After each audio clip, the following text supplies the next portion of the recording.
Assalamualaikum warahmatullahi wabarakatuh. Halo anak-anakku semuanya, kelas Ar-Razak yang saleh dan salehah. Ucapkan selamat datang pada anak-anakku semuanya di kelas Ar-Razak.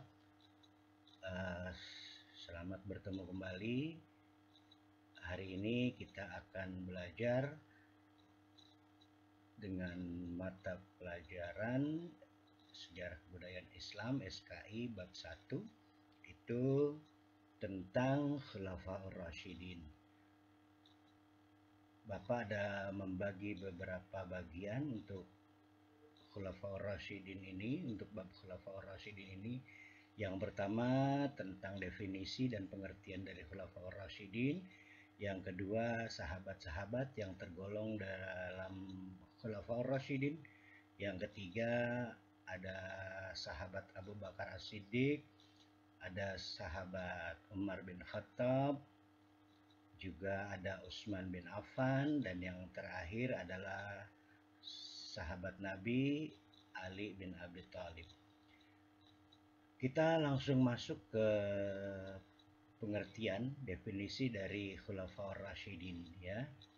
Kita masuk ke sini.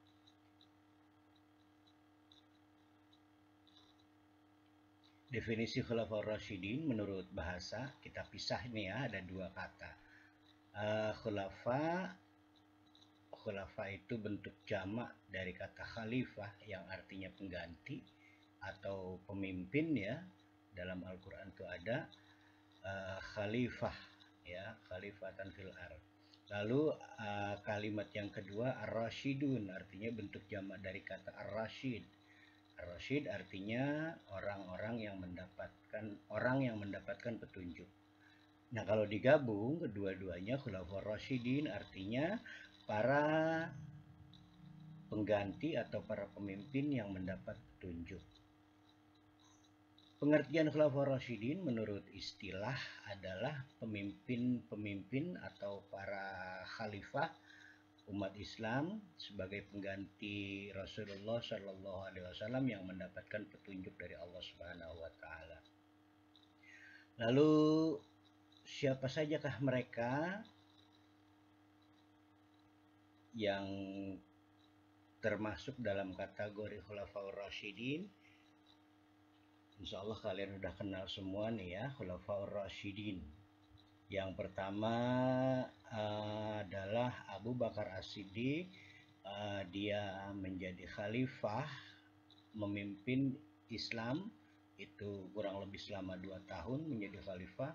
Lalu yang kedua Umar bin Khattab, kurang lebih 10 tahun ya, 10 tahun Umar bin Khattab. Lalu yang ketiga ada Utsman bin Affan, ini yang paling lama menjabat menjadi khalifah ya. Lalu yang keempat Ali bin Abi Thalib, sepupunya Nabi ya, sepupu Nabi Shallallahu Alaihi Wasallam. Kita masuk yang pertama Abu Bakar As-Siddiq. Kita kenal dulu. Kita tidak membahas pada pertemuan ini, kita tidak membahas semuanya satu persatu dari Khalifah Abu Bakar As-Siddiq. Khalifah Abu Bakar As-Siddiq lahir tahun 572 Hijriah, beda 2 tahun kurang lebih ya dengan Nabi. Wafat 23 Agustus 634 atau 24 Jumadil Akhir 13 Hijriah. Khalifah Abu Bakar Siddiq ini juga beserta 3 sahabat yang lain itu termasuk as-sabiqunal awwalun. Mereka orang-orang yang pertama-tama kali masuk Islam bersama Nabi. Setelah Rasul wafat, Abu Bakar menjadi khalifah yang pertama dari Khulafaur Rasyidin pada tahun 632 Masehi ya. Ia bernama asli Abdullah bin Abi Quhafah. Lalu nama lengkapnya nih keturunannya ya. Nama lengkapnya adalah Abdullah bin Utsman bin Amir bin Amru bin Ka'ab bin Sa'ad bin Taim bin Murrah bin Ka'ab bin Lu'ay bin Ghalib bin Quraisy.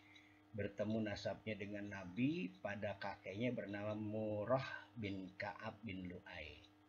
ayah yang ketemunya dengan Nabi. Satu kakek di keturunan yang keberapa di atasnya gitu ya. Dan ibunya, ibu dari Abu Bakar adalah Ummul Khair Salma binti Sakhar bin Amir bin Ka'ab bin Sa'ad bin Taim. Nah, bapak dan ibunya Abu Bakar ini kedua-duanya dari Bani Taim ya. Lalu berikutnya masa kecilnya Abu Bakar As-Siddiq. Nama Abu Bakar As-Siddiq awalnya adalah Abdul Ka'bah karena dia selalu berada di Ka'bah pada waktu masa kecilnya ya, bahkan untuk sembahyang ya, karena peribadatan mereka dahulu di zaman jahiliyah itu menyembah berhala. Abu Bakar pun ikut dengan agama orang tuanya menyembah berhala yang kemudian diubah oleh Nabi menjadi Abdullah, menjadi hambanya Allah. Nabi memberikan gelar kepada Abu Bakar As-Siddiq yang artinya yang orang yang selalu berkata benar. Itu setelah Abu Bakar membenarkan peristiwa Isra Mi'raj yang diceritakan oleh Nabi Shallallahu Alaihi Wasallam kepada para pengikutnya, sehingga ia lebih dikenal dengan Abu Bakar As-Siddiq, orang yang selalu berkata benar dan membenarkan apa yang selalu dikatakan Nabi. Berikutnya ciri fisik. Ciri fisiknya dia agak kurus, beliau berkulit putih, bertubuh kurus, berambut lebat, wajahnya agak kurus, dahinya muncul, dan dia sering memakai hina atau katam. Hina itu semacam pewarna rambut ya, pewarna rambut kayak bubuk gitu. Kalian kenal lah hina. Lalu berikutnya next Abu Bakar lalu mendakwahkan ajaran agama yang disampaikan oleh Nabi kepada Utsman bin Affan, Thalhah bin Ubaidillah, Zubair bin Awam, Sa'ad bin Abi Waqqas, dan beberapa tokoh penting di kaum Quraisy dalam Islam lainnya ya, yang akhirnya mereka semuanya ikut dengan ajaran Nabi Shallallahu Alaihi Wasallam dan menyatakan diri sebagai Muslim. Lalu ada langkah-langkah yang diambil oleh Abu Bakar As-Siddiq setelah beliau menjadi khalifah ya. Yang pertama ada perbaikan sosial kemasyarakatan, yang kedua ada pengumpulan ayat-ayat Al-Quran, lalu perluasan dan penyebaran agama. Perbaikan sosial kemasyarakatan ini termasuk di dalamnya memerangi orang-orang murtad ya. Setelah Nabi meninggal, setelah Nabi wafat, orang-orang kafir Quraisy itu yang mereka kebanyakan kembali ke agama nenek moyangnya.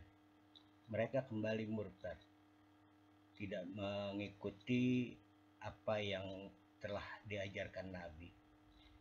Lalu ada juga orang-orang yang tidak mau membayar zakat. Itu perbaikan sosial yang dilakukan oleh Abu Bakar As-Siddiq ya. Orang-orang yang tidak mau membayar zakat.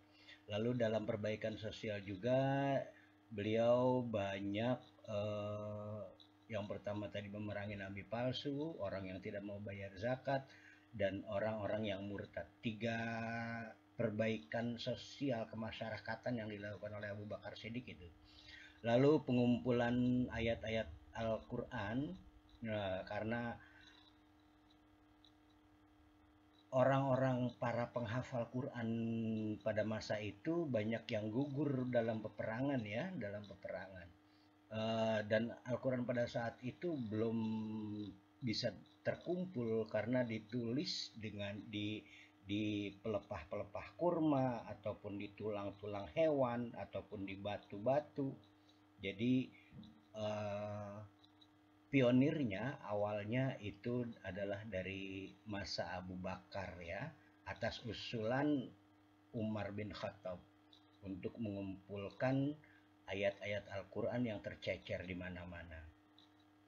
Lalu langkah kebijakan penting yang diambil Khalifah Abu Bakar As-Siddiq adalah perluasan wilayah dan penyebaran agama.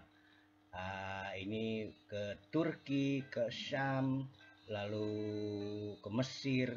Ini dilakukan oleh Abu Bakar As-Siddiq. Keterangan lebih lanjut yang ini tiga ini nanti pada pertemuan berikutnya insya Allah ya. Alhamdulillah, terima kasih, mudah-mudahan yang sedikit ini bisa bermanfaat sebagai catatan kalian. Sebisa mungkin kalau bisa dicatat, bila tidak bisa dicatat nanti kita coba untuk berikan catatannya ya. Terima kasih atas perhatian kalian. Billahi at-taufiq wal hidayah. Wassalamualaikum warahmatullahi wabarakatuh.